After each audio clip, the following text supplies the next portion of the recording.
Hello students, कैसे हैं आप सब। तो बच्चों, जैसा मैंने आपको कहा था कि हमने गन रिकॉइल वाला क्वेश्चन कंप्लीट कर लिया था। उसके बाद हमने जो एक लड़की है स्केटबोर्ड पे कूदती है वो क्वेश्चन कर लिया था। एक और क्वेश्चन था इसी टाइप का, कंजर्वेशन ऑफ मोमेंटम का। वो हमारा क्वेश्चन है कि दो हॉकी के प्लेयर्स होते हैं जो कि एक दूसरे की तरफ अपोजिट डायरेक्शन में रन करते हैं और टकरा जाते हैं। ठीक है, तो ये वाला क्वेश्चन देखिए, हम पहले क्वेश्चन पढ़ लेते हैं। क्वेश्चन हमारा कहता है, two hockey players of opposite team, दो हॉकी प्लेयर्स हैं अलग अलग टीम की, while trying to hit a hockey ball, एक हॉकी बॉल को हिट करने के दौरान ग्राउंड पे कोलाइड कर जाते हैं, यानी कि टकरा जाते हैं। वन हैज़ मास, एक का मास 60 किलो है, एक इंसान का मास 60 किलो है जो कि 5 मीटर पर सेकेंड के हिसाब से दौड़ रहा था, वाइल और दूसरे का 55 किलो है जो कि 6 मीटर पर सेकेंड के हिसाब से दौड़ रहा था।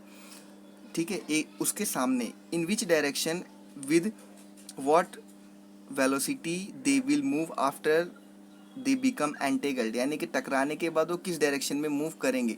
मीन्स दोनों एक तो अपोजिट डायरेक्शन में आ रहे थे, लेकिन अब जब दोनों टकरा गए आपस में तो टकराने के बाद वो किस डायरेक्शन में मूव करेंगे, ये क्वेश्चन पूछ रहा है। एज्यूम करके आपको चलना है कि फ्रिक्शनल फोर्स जो है उन दोनों के बीच में नेग्लिजिबल है। तो इस क्वेश्चन को हम लोग कैसे सॉल्व करेंगे, देखिए पहले हम लोग डायग्राम के थ्रू देख लेते हैं एक बार।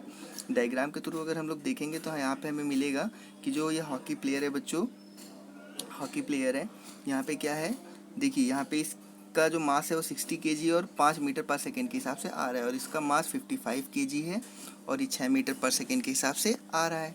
ठीक है, आप देखिए कैसे करना है। इसको भी बच्चों हमें दो पार्ट में क्वेश्चन को करना है, जैसे कि हम लोगों ने बाकी दोनों क्वेश्चन किए थे।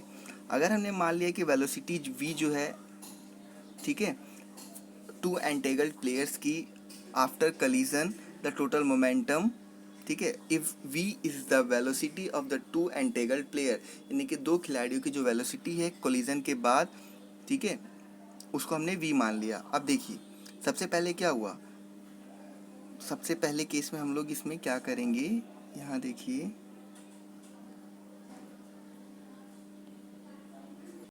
सबसे पहले हम लोग बच्चों ये प्लेयर दोनों मतलब एक दूसरे के सामने थे, तो उस केस में हम लोग मोमेंटम वन निकालेंगे, P1 निकालेंगे। P1 क्या आ जाएगा, M1 V1 प्लस में M2 V2, यही होता है मोमेंटम निकालने का फॉर्मूला। M1 की वैल्यू कितनी है, अगर हमने M1 माना था इस वाले प्लेयर का, तो 60 इंटू में 5। अब ये दूसरा प्लेयर जो है वो अपोजिट डायरेक्शन में आएगा।